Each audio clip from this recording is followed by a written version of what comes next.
আসসালামু আলাইকুম। ২০২৮ ব্যাচের শিক্ষার্থীরা, আপনাদের সাথে আমি পদার্থবিজ্ঞান ১ম বছরের অধ্যায় ২ ভেক্টরের ক্লাস শুরু করেছি। The very basic series.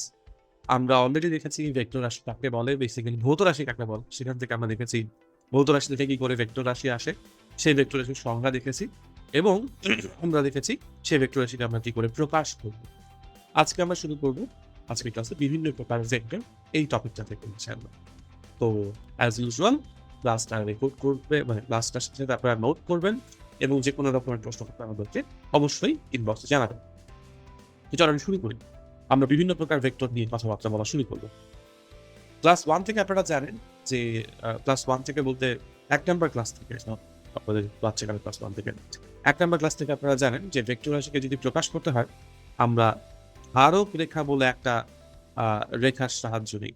এটাকে আপনারা ধারক রেখা বলতে পারেন বা আপনারা এটাকে ক্রিয়া রেখা বলতে পারেন।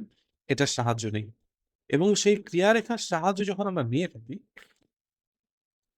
ক্রিয়া রেখাটাকে সাধারণত আমরা একটা সরলরেখার সাহায্যে প্রকাশ করি। এটাও আপনারা জানেন এবং সেই সরলরেখার জন্য যেহেতু দুটো বিন্দুর প্রয়োজন হয়, আমরা আগের ক্লাসে বলেছি একটা হচ্ছে আদি বিন্দু আরেকটা হচ্ছে শেষ বিন্দু।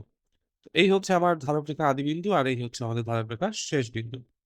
তো এইভাবে যেহেতু ভেক্টর শুরু হয় তাই এই বিভিন্ন প্রকার ভেক্টরকে আমরা আদি বিন্দু থেকে কি করে আসলে ভাগ করা হয় সেখান থেকে দেখে বাকি ভাগগুলোর দিকে আমরা আস্তে আস্তে যাব। ঠিক আছে? তো বিভিন্ন প্রকার ভেক্টরের প্রথমেই আমরা আদি বিন্দুর অবস্থানের উপর ভিত্তি করে আদি বিন্দুর অবস্থান এটার উপর ভিত্তি করে আমরা আদি বিন্দুর অবস্থান লেখাটা একটু ওকে।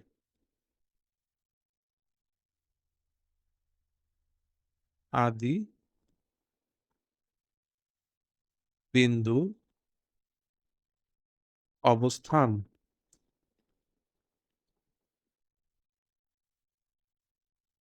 আদি বিন্দুর অবস্থান এই টপিকটার উপর ভিত্তি করে আমরা ভেক্টর রাশিকে দুটো ভাগে ভাগ করব মোটা দাগে। ঠিক আছে?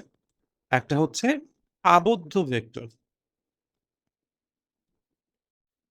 ইংরেজিতে বললে বলবো আমরা এটাকে বাউন্ড ভেক্টর। আদি বিন্দুর অবস্থান বলতে আমরা বোঝাতে যাচ্ছি the position of the initial point or the position of the chain, এটার উপর ভিত্তি করে আমাদের ভেক্টর দুই রকম হবে। একটা হচ্ছে আবদ্ধ ভেক্টর হবে, আরেকটা হবে স্বাধীন ভেক্টর বা ফ্রি ভেক্টর। ঠিক আছে? আদি বিন্দুর অবস্থানের উপর ভিত্তি করে ভেক্টর দুই রকম।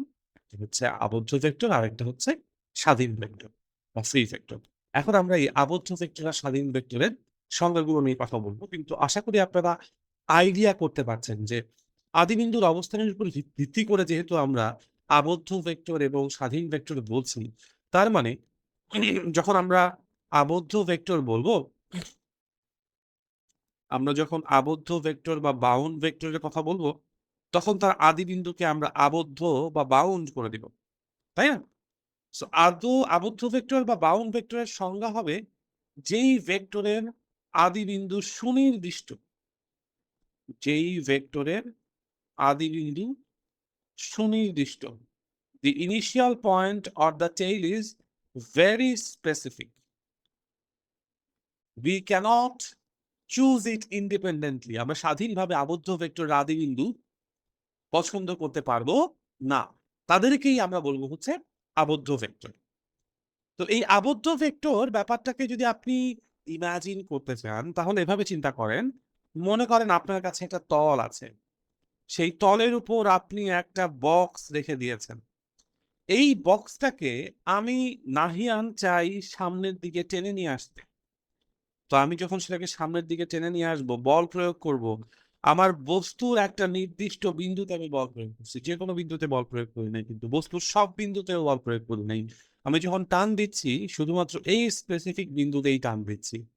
তো এই যে বল ভেক্টর, আমরা এফ মানের বল প্রয়োগ করলাম, এই বল ভেক্টর অবশ্যই কি একটা আবদ্ধ ভেক্টর, কারণ এই বলটা উপরে নিচে অন্য কোনো জায়গায় প্রয়োগ করলে বস্তুর আচরণ ভিন্ন হতে পারে। ঠিক আছে? যেখানেই আমরা প্রয়োগ করি না কেন আমার প্রয়োগের অবস্থান অনুযায়ী, প্রয়োগের বা বলের দিক অনুযায়ী বস্তুর অবস্থান ভ্যারি করতে পারে।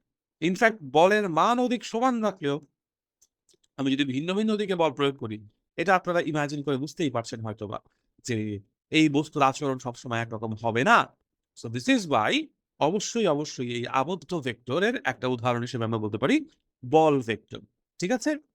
তারপর আপনারা অনেকেই হয়তোবা তড়িৎ ক্ষেত্র এই কথাটার বা এই টার্মটার নাম শুনেছেন। তড়িৎ ক্ষেত্র কোনো একটা নির্দিষ্ট বিন্দুতে এক রকম হয়ে থাকে। তড়িৎ ক্ষেত্র যদি বিন্দু পরিবর্তিত হয়ে যায়, তাহলে তড়িৎ ক্ষেত্র ভিন্ন হয়ে যায়। তো তড়িৎ ক্ষেত্র অথবা তড়িৎ ক্ষেত্রের তীব্রতা, ইলেকট্রিক ফিল্ড অথবা electric field intensity, electric field অথবা ফিল্ড ইনটেনসিটি যেটাই বলেন না কেন, এটাও একটা অবশ্যই কি রাশি? ভেক্টর রাশি আপনারা জানেন হয়তোবা, এবং সেই ভেক্টরটা অবশ্যই একটা আবদ্ধ ভেক্টর। কারণ কোনো একটা নির্দিষ্ট জায়গায় যদি আমরা একটা তড়িৎ ক্ষেত্র আছে বলে বিবেচনা করে নেই, তাহলে সেই জায়গাতে এক বিন্দুতে তড়িৎ ক্ষেত্র এক রকম হতেই পারে। এক বিন্দুতে তড়িৎ ক্ষেত্র এক রকম হতেই পারে। তো প্রত্যেকটা ক্ষেত্রে তড়িৎ ক্ষেত্রকে আমরা ই দিয়ে প্রকাশ করি। এটা যদি E1 হয়, এটা যদি E2 হয়, আর এটা যদি E3 হয়, তাহলে ভাইয়া বুঝতেই পারছেন যে এই প্রত্যেকটা ভেক্টরই একটা নির্দিষ্ট বিন্দু থেকে শুরু হয়েছে। এটাকে চেঞ্জ করা যাবে না। ইচ্ছা মতো আমি চুজ করতে পারবো না। E1 পেতে হলে আমাকে এক্স্যাক্টলি এই বিন্দুতেই আসতে হবে। অন্য কোনো বিন্দু থেকে আমি E1 পাবো না। আবার E2 পেতে হলে আমাকে এই বিন্দুতেই আসতে হবে। E3 পেতে হলে আমাকে এই বিন্দুতেই আসতে হবে। Right? So this is Y তড়িৎ ক্ষেত্র বা তড়িৎ ক্ষেত্রের তীব্রতা এটাও একটা আবদ্ধ ভেক্টরের উদাহরণ। বল এই দুইটাই আবদ্ধ ভেক্টরের উদাহরণ। আমরা আরো ভেক্টর পড়বো সামনে, যেগুলো আবদ্ধ ভেক্টর হিসেবে আসবে। যেমন পজিশন ভেক্টর বা অবস্থান ভেক্টর। আমি এখন মেনশন করে দিচ্ছি, কিছুক্ষণ পর আমরা পজিশন ভেক্টর বা অবস্থান ভেক্টর বলে একটা ভেক্টর পড়বো, সেটাও একটা অবশ্যই কি আবদ্ধ ভেক্টর। এগুলো কিন্তু এমসিকিউতে আসতে পারে, অথবা সিকিউতে আপনাদের জন্য প্রশ্ন আসতে পারে। আহ বল ভেক্টর একটি আবদ্ধ ভেক্টর, ব্যাখ্যা করো। অথবা তড়িৎ ক্ষেত্র একটি আবদ্ধ ভেক্টর, ব্যাখ্যা করো। আমরা সামনে টর্ক বলে একটা ভেক্টর পাবো, সেটাও একটা আবদ্ধ ভেক্টর, ব্যাখ্যা করো। এগুলো হতেই পারে। এই প্রত্যেকটা আবদ্ধ ভেক্টর এই কারণে, কারণ সেই আবদ্ধ এই ভেক্টরগুলোর আদি বিন্দু সুনির্দিষ্ট হতে হবে, স্পেসিফিক হতে হবে। আমি ইচ্ছা মতো আদি বিন্দু শিফট করে ফেললাম, চেঞ্জ করে ফেললাম, চলবে না। তাকে আমরা একই ভেক্টর বলতে পারবো না। ঠিক আছে? তার মানে যে সকল ভেক্টরের ধরন বা তাদের অনেক কিছু এই আদি বিন্দুর উপর নির্ভর করে। আদি বিন্দু বদলালে ভেক্টরের পরিবর্তন হয় বা ভেক্টরের আচরণের পরিবর্তন হয়। ভেক্টর প্রয়োগের ফলে ভেক্টরের আচরণ পরিবর্তন হয়ে যায়। তাই আমি ওদের আদি বিন্দু পরিবর্তন করতে পারবো না, সুনির্দিষ্টভাবে রাখতে হবে। তাদেরকেই আমরা বলবো আবদ্ধ ভেক্টর। অবস্থান ভিত্তিক এখন পরবর্তী আরো ডিটেলসে আবদ্ধ ভেক্টরটাকে আমি বোঝাবো। এরপর আমরা দেখবো হচ্ছে যে এই ভেক্টরটা, তার নাম হচ্ছে ফ্রি ভেক্টর বা স্বাধীন ভেক্টর। তাহলে আবদ্ধ ভেক্টর যদি হচ্ছে গিয়ে ভাইয়া এমন ভেক্টর হয় যার আদি বিন্দু পরিবর্তন করা যাবে না, আমরা তাহলে বলতে পারি স্বাধীন ভেক্টর হচ্ছে সেই ভেক্টর যেই ভেক্টরের আদি বিন্দু সুনির্দিষ্ট নয়। It is not specific anymore. সুনির্দিষ্ট নয়। যেই ভেক্টরের আদি বিন্দু সুনির্দিষ্ট নয়, or initial point or the tail is not specified, তাকেই আমরা বলবো হচ্ছে স্বাধীন ভেক্টর। ঠিক আছে? তো সে যেহেতু স্বাধীন, ইচ্ছে মতো শুরু হতে পারে। যেমন আপনাকে বলা হলো যে আপনি 5 মিটার/সেকেন্ড বেগে পূর্ব দিকে বা ইস্ট ডিরেকশনে যান। আমি ধরে নিচ্ছি আমার তর্কের খাতিরে এই স্লাইডে এক্স অক্ষের ডান দিকটাই হচ্ছে আমার জন্য ইস্ট। তাহলে এই ইস্ট ডিরেকশনে আপনি যদি 5 মিটার/সেকেন্ড আপনাকে যেতে বলেন, আপনি মনে করেন, আপনি ভাবেন আপনি চাইলে আপনার বাসার বেডরুমের দরজা থেকে এটা শুরু করতে পারেন, অথবা আপনি মেইন রোডে বের হয়ে আপনার বাসার সামনে রাস্তায় বের হয়ে সেখান থেকে আপনি 5 মিটার/সেকেন্ড ইস্টের দিকে যেতে পারেন। আপনি যে কোনো জায়গা থেকে, অথবা আপনি আপনার বাসার ছাদে চলে গেলেন। তো ছাদে গিয়ে আপনি পূর্ব দিকে মুখ করে সোজা হাঁটা শুরু করলেন। ঠিক আছে? এবং আপনার গতিবেগ আপনি 5 মিটার/সেকেন্ড রাখলেন। এই সকল ক্ষেত্রে আপনার যে ভেক্টরটা আছে তার আদিবিন্দু সুনির্দিষ্ট নয়। আপনি ইচ্ছে মতো তার আদিবিন্দু চুজ করতে পারেন। এবং আদিবিন্দু যদি আপনি ইচ্ছে মতো চুজ করেন তাহলে আমার ভেক্টরের তেমন কোনো পরিবর্তন হচ্ছে না। তো এই ধরনের ভেক্টরকে আমরা বলবো হচ্ছে স্বাধীন ভেক্টর, কারণ তাদেরকে ইচ্ছে মতো আমরা পরিবর্তন করতে পারি, তাদের আদিবিন্দুটাকে আমরা ইচ্ছে মতো পরিবর্তন করতে পারি, কোনো সমস্যা হয় না। ঠিক আছে?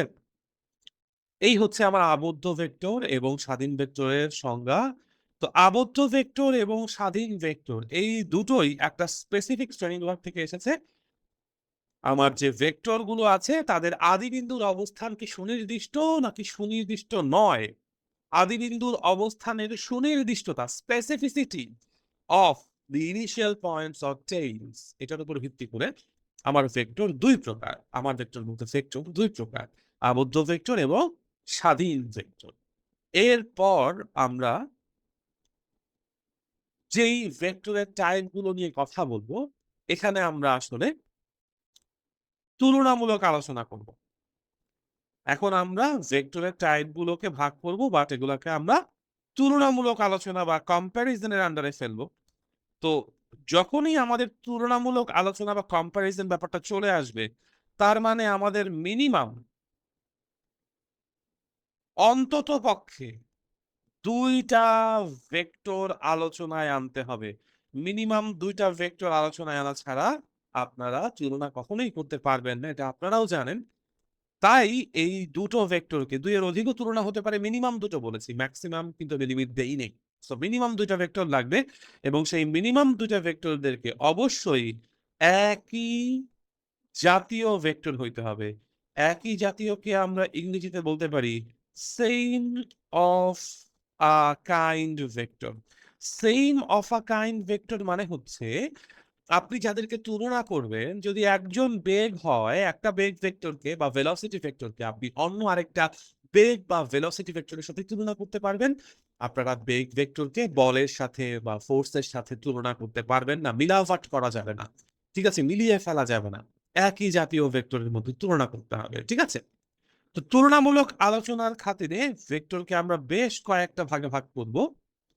ঠিক আছে, বাট সেই তুলনামূলক আলোচনার জন্য প্রথম শর্ত হচ্ছে আমাদেরকে ভেক্টরগুলোকে অবশ্যই কি হতে হবে ভাইয়ারা, একই জাতীয় ভেক্টর হতে হবে। ঠিক আছে, এবং এই একই জাতীয় ভেক্টরগুলোকে যখন আমরা তুলনা করতে যাব তখন আমরা টোটাল আই গেস 4 রকম ভেক্টর পাবো।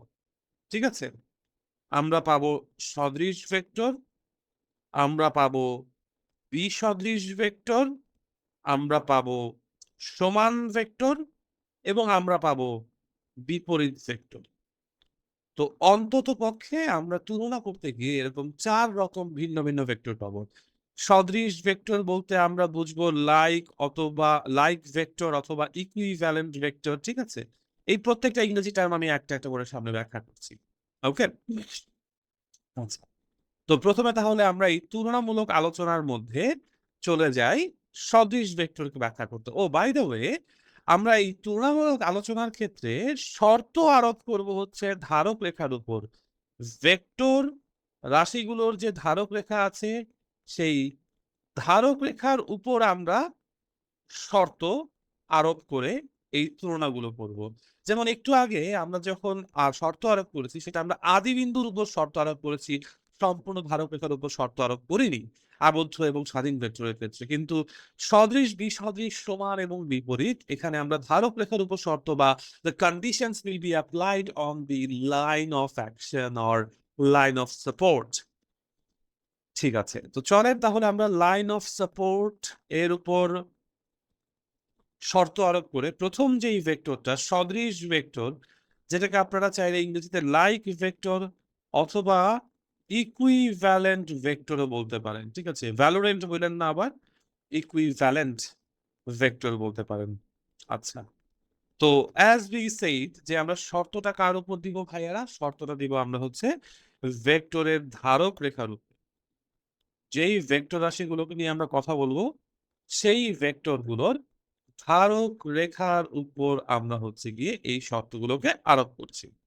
ঠিক আছে, তো ধারক রেখার উপর যদি শর্ত আরোপ করি, প্রথম শর্ত হবে আমার এই ভেক্টরের ধারক রেখাগুলো অবশ্যই অবশ্যই সমান্তরাল হতে হবে। আমাদের এই ভেক্টর রাশিগুলোকে কি হতে হবে? এই ভেক্টর রাশি মিনিমাম যে দুইটা ভেক্টর রাশি তাদেরকে অবশ্যই আমরা বলেছি একই জাতীয় তো হতেই হবে, তার পাশাপাশি সদৃশ হওয়ার জন্য প্রথম কথা হচ্ছে তাদের ধারক রেখা সমান্তরাল হতে হবে, অর্থাৎ তাদের লাইন অফ সাপোর্টকে আমরা ফার্দার LOS দিয়ে বলবো, ঠিক আছে? LOS, এই লাইন অফ সাপোর্ট সমান্তরাল হবে বা প্যারালাল হবে। এবং দ্বিতীয়ত আমাদের এই ভেক্টরগুলোর ধারক রেখাগুলো অবশ্যই একই দিকে হতে হবে, অবশ্যই একই দিকে, অথবা ইউনিফর্ম ডিরেকশন ক্যারি করতে হবে, অথবা সেম ডিরেকশন আপনারা বলতে পারেন, আইদার ইউনিফর্ম ডিরেকশন বলেন অথবা সেম ডিরেকশন বলেন। আমার মাথায় কপালের উপর টিপ পড়ে গেছে ইউনিফর্ম ডিরেকশনের ফুল স্টপটা। এনিওয়েজ, সো যদি দুইটা ভেক্টরের ধারক রেখা সমান্তরাল হয় এবং একই দিকে হয়, তখন তাদেরকে আমরা বলতে পারবো সদৃশ ভেক্টর। যেমন উদাহরণ হিসেবে একটু খেয়াল করে দেখেন নিচে এই পার্টটাতে, মনে করেন আমাদের কাছে এরকম একটা ভেক্টর দেওয়া আছে পি ভেক্টর, এবং আমাদের কাছে আরো একটা ভেক্টর এরকম দেওয়া আছে, মনে করেন তাকে আমরা বলছি কিউ ভেক্টর। তাহলে এই পি ভেক্টর এবং কিউ ভেক্টর এই দুইজনই আমরা বলবো এদেরকে ইকুইভ্যালেন্ট ভেক্টর বা সদৃশ ভেক্টর, কারণ তারা একই জাতীয় ভেক্টর, তারা একই দিকে আছে এবং তাদের ধারক রেখা দুটো সমান্তরাল, তাই এদেরকে আমরা বলবো হচ্ছে সদৃশ ভেক্টর। একটা জিনিস খেয়াল করে দেখেন, সদৃশ ভেক্টর হওয়ার জন্য মান সমান অথবা অসমান দুটোই হতে পারে। সদৃশ ভেক্টর হওয়ার জন্য মান সমানও হতে পারে অথবা মান অসমানও হতে পারে, কোনো সমস্যা হবে না। দুই ক্ষেত্রেই আমরা সদৃশ ভেক্টর বলতে পারবো, ঠিক আছে? আচ্ছা, সদৃশ ভেক্টর যদি আমরা বুঝে ফেলি তাহলে আমাদের জন্য বিসদৃশ ভেক্টরটাকে নিয়ে কথা বলা আসলে কোনো সমস্যাই হওয়া উচিত না। সো বিসদৃশ বা আনলাইক ভেক্টরস, অথবা এটাকে আপনারা নন ইকুইভ্যালেন্ট ভেক্টরও বলতে পারেন। আমার বানানগুলো ভুল হতে পারে, ঠিক আছে? আপনারা একবার নিজেরা প্লিজ ক্রস চেক করে নিন, ঠিক আছে? সো বিসদৃশ ভেক্টর বা নন ইকুইভ্যালেন্ট ভেক্টর দেখতে কারা হবে? আমরা আগেই বলেছি ধারক রেখার উপর শর্ত হবে। এখানেও আমাদের ধারক রেখাগুলো সমান্তরাল হইতে হবে, কিন্তু যেই দুটা ভেক্টর নিয়ে আমরা কথা বলবো তাদের দিক হবে বিপরীত, ঠিক আছে? একটা যদি ডান দিকে যায় আর একটা চলে যাবে বাম দিকে। সুতরাং শর্তগুলো আমরা কার উপর আরোপ করছি বিসদৃশ ভেক্টর হওয়ার জন্য? লাইন অফ সাপোর্ট অথবা LOS এর উপর আমরা এই শর্তগুলো আরোপ করছি, ঠিক আছে?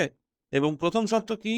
অ্যাজ ইউজুয়াল সমান্তরাল বা প্যারালাল হতে হবে, ঠিক আছে? দ্যাটস ওয়াই আমি লাল কালি দিয়ে লিখেছি, বিকজ প্যারালাল। প্যারা খেয়ে লাল হয়ে যাচ্ছি না? এনিওয়েজ, সমান্তরাল বা প্যারালাল হতে হবে, কিন্তু দিক, অনেকেই ভুলে বলে ফেলবেন দিক ভিন্ন। আমি দিক ভিন্ন কথাটা উল্লেখ করব না, দিক ভিন্ন তাও বলবো না, আমরা বলবো দিক বিপরীত হতে হবে। বিসদৃশ ভেক্টরের ক্ষেত্রে ধারক রেখা সমান্তরাল এবং দিক বিপরীত হতে হবে, ঠিক আছে? এক্ষেত্রেও আপনারা বলতে পারেন মান সমানও হতে পারে অথবা অসমানও হতে পারে, কোনো সমস্যা নেই, ঠিক আছে? বাট সদৃশ বিসদৃশ উভয় ক্ষেত্রে ভেক্টর গুলোকে বারবার করে বলছি কি হতে হবে?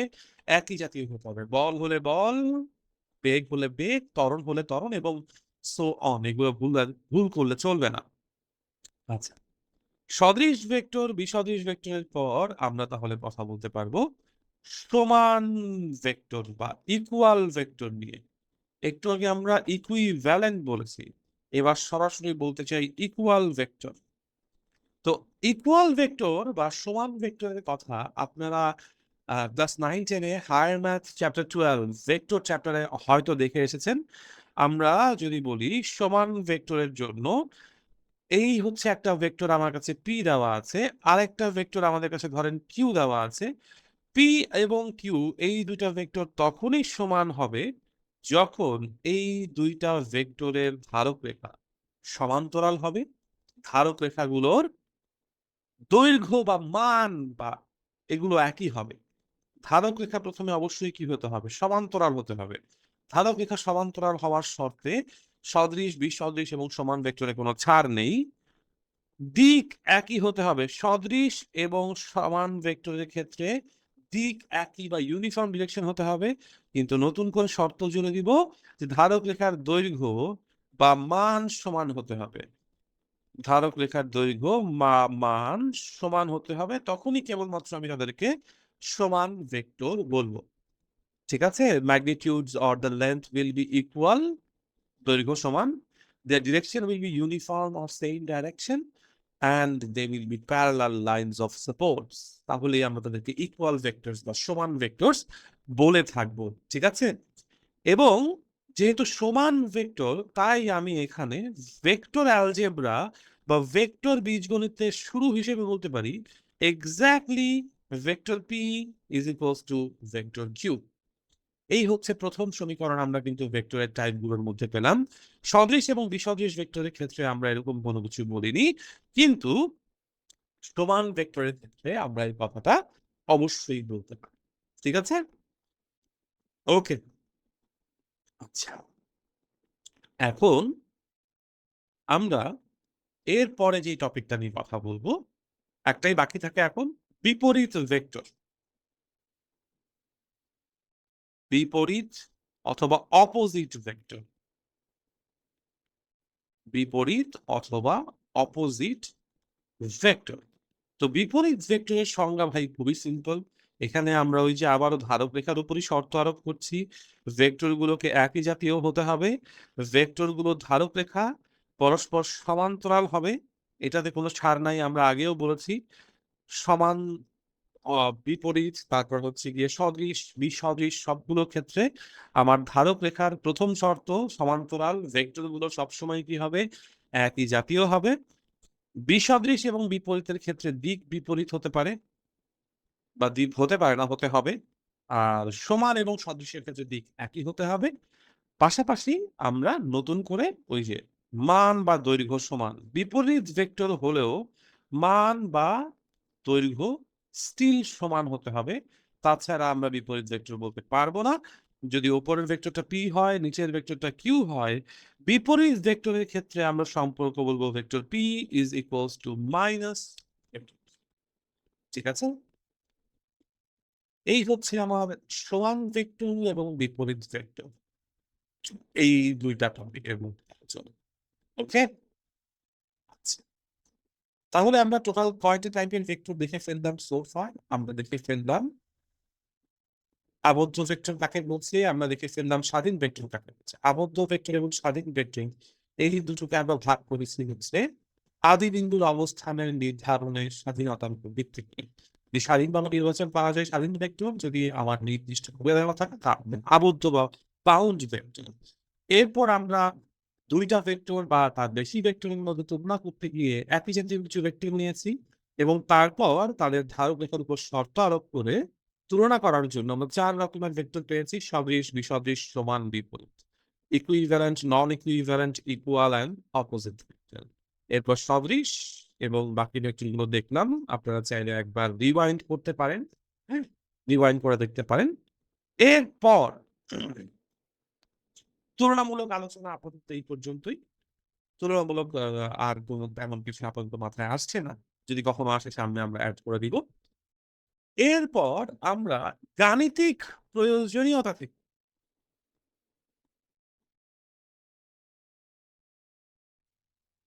গাণিতিক প্রয়োজনীয়তা থেকে, এটাকে গাণিতিক প্রয়োজনীয়তা বলতে পারেন বা মাত্রা সমীকরণ ব্যাখ্যার্থে বলতে পারেন, অনেক কিছুই বলতে পারেন। গাণিতিক প্রয়োজনীয়তা থেকে আমরা ভেক্টর রাশিকে বেশ কয়েকটা ভাগে ভাগ করব। আর তার মধ্যে প্রথমেই গাণিতিক প্রয়োজনীয়তা থেকে যে ভেক্টরটা আসবে তার নাম হচ্ছে শূন্য ভেক্টর। এটাকে আপনারা ইংরেজিতে জিরো ভেক্টর বলতে পারেন, এটা আপনারা ইংরেজিতে নাল ভেক্টর বলতে পারেন, অনেক সময় বাংলাতেও নাল ভেক্টর প্রশ্ন আসে যে নাল ভেক্টর কাকে বলে। ঠিক আছে? ওকে, তো জিরো ভেক্টর বা নাল ভেক্টর বোঝার জন্য আমি আপনাদেরকে একটু প্রিভিয়াস একটা টপিক থেকে ঘুরিয়ে আনতে চাই। সেটা হচ্ছে যখন আপনারা সমান ভেক্টর করেছেন, এই দেখেন এখানে যখন আমরা সমান ভেক্টর করেছি, তখন আমরা এই জায়গায় একটা ইকুয়েশন পেয়েছি, p is equals to Q vector. তো এই ইকুয়েশনটাকে আমরা বলতে পারি, ধরেন এখানে সমান ভেক্টর থেকে আমরা বলতে পারি vector P is equals to vector Q, তাই না? তো ধরেন এই হচ্ছে আমাদের জন্য একটা ভেক্টর পি, এই হচ্ছে আমাদের জন্য একটা ভেক্টর কিউ, যেটা সমান ভেক্টর। তাহলে vector P is equals to vector Q আমরা বলতে পারি। এখন আমরা যদি কিউ ভেক্টরের একটা বিপরীত ভেক্টর চিন্তা করতে চাই, তাহলে সেটাকে মাইনাস কিউ বলতে হবে। তাহলে মাইনাস কিউ ভেক্টরটা দেখতে কেমন হতে পারে বলো তো? কিউ ভেক্টর বিপরীত ভেক্টর যদি মাইনাস কিউ ভেক্টর হয়, তাহলে মাইনাস কিউ ভেক্টরটা দেখতে এরকম হবে। দেখেন দৈর্ঘ্য সমান হবে আর দিকটা বিপরীত হয়ে যাবে। বুঝতে পারছেন? কিউ এর দিকটা বিপরীত হয়ে যাবে। তো এরকম একটা মাইনাস কিউ ভেক্টর আমি যদি উভয় পক্ষে অ্যাড করে দিই, এই সমীকরণ উভয় পক্ষে মাইনাস কিউ ভেক্টর যদি আমরা উভয় পক্ষে অ্যাড করে দেই, তাহলে এইরকম একটা সমীকরণ আসে। এটা আশা করি আপনারা বুঝতে পারছেন, তাই না? তো এইরকম সমীকরণ যদি আসে, এরপর কিন্তু আমরা ভাইয়া বলতে পারি বাম পাশটা আমাদের জন্য vector P minus vector Q. ডান পাশটা অনেকেই হয়তো বলতেছেন ভাইয়া 0 হয়ে যাবে। অবশ্যই 0 হবে, সন্দেহ নেই। কিন্তু আপনারা চ্যাপ্টার 1 ভৌত জগৎ ও পরিমাপ চ্যাপ্টারে পড়ে আসার কথা। সেটা হচ্ছে যদি একটা সমীকরণের বাম পক্ষে ভেক্টর রাশি থাকে বা যেই জাতীয় রাশি থাকে, ডান পক্ষেও আমার একই জাতীয় রাশি থাকতে হবে। তার মানে আমার এই সমীকরণটার বাম পাশে যদি দুইটা ভেক্টর হয় বি এবং কি, এই জিরোটাকেও অবশ্যই একটা ভেক্টরই হতে হবে, অন্য কিছু হতে চলবে না। তো এই গাণিতিক সমীকরণের সমতা বজায় রাখার জন্য আমরা জিরো ভেক্টর বলে একটা টার্মকে নিয়ে আসলাম আমাদের সামনে। ঠিক আছে? তখন এই জিরো ভেক্টরটা কি করে আসছে, কোত্থেকে আসছে যদি ফিজিক্যালি চিন্তা করি, এই কিউ এবং মাইনাস কিউ এই দুইজনের যোগফল থেকে আসছে। এই দুইটাকে একত্র করার ফলে এসছে। তো এই ব্যাপারটাকে আপনারা একটু ঠান্ডা মাথায় চিন্তা করে রাখেন। হ্যাঁ, যে মনে করেন আপনি আপনার বাসা থেকে বের হয়েছেন, এই বিন্দুতে ছিলেন, এই বিন্দু থেকে আপনি বাসা থেকে বের হয়ে হাঁটছেন, হেঁটে আপনি মনে করেন বি বিন্দুতে চলে আসছেন। এ বিন্দু থেকে হেঁটে আপনি কোথায় আসছেন? বি বিন্দুতে চলে আসছেন। ঠিক আছে? এরপর আপনি কি করলেন ভাইয়া? আপনি বি বিন্দু থেকে আবার হেঁটে এ বিন্দুতে ব্যাক করলেন। বি বিন্দু থেকে হেঁটে আপনি আবার এ বিন্দুতে এখন ব্যাক করলেন। ঠিক আছে? তাহলে এখন আপনি কোথায় আছেন? এখন আপনি এ বিন্দুতে আছেন। শুরু করেছিলেন কোত্থেকে? চিন্তা করে দেখেন। আপনি শুরু করেছিলেন কিন্তু ঠিক এক্সাক্টলি এই এ বিন্দু থেকে। এ বিন্দু থেকে হেঁটে আপনি ডানে বি বিন্দুতে এসেছেন। বি বিন্দু থেকে আপনি আবার হেঁটে এ বিন্দুতে এসেছেন। তার মানে কি আপনি কিউ ভেক্টর ডানে গেছেন কথার কথা। আর সেই কিউ ভেক্টর ডানে যাওয়ার পর আবার মাইনাস কিউ ভেক্টর বামে এসেছে। আমরা কি তাহলে বলতে পারি এই কারণে এ বিন্দুতেই আপনার শুরু, এই বিন্দুতেই আপনার শেষ। সুতরাং আপনার আদি বিন্দু এবং আপনার শীর্ষবিন্দু,